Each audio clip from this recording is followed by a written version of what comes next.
Journalist Kommineni Srinivasarao Guntur జిల్లా jail నుంచి విడుదల. రాజధాని రైతులపై అనుచిత వ్యాఖ్యల కేసులో ఏటూ ముద్దాయిగా ఉన్న కొమ్మినేని శ్రీనివాసరావు శుక్రవారం సుప్రీంకోర్టు కొమ్మినేని శ్రీనివాస్ను విడుదల చేయమని ఆర్డర్ పాస్ చేసింది.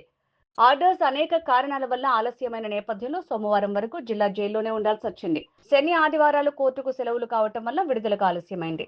విడుదల నేపథ్యంలో జిల్లా జైలు వద్దకు చేరుకున్న Ambati Rambabu, Vajrababu, YCP legal cell కుటుంబ సభ్యులు, వైసీపీ శ్రేణులు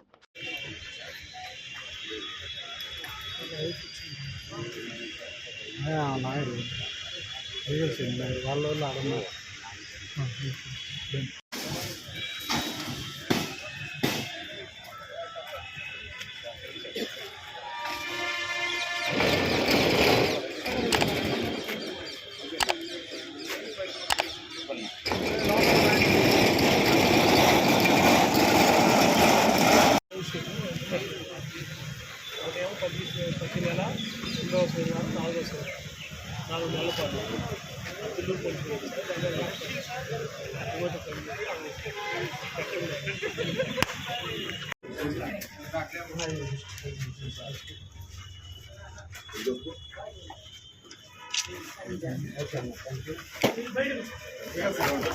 పిల్లలు సార్ రాంబాబు గారు వచ్చారు.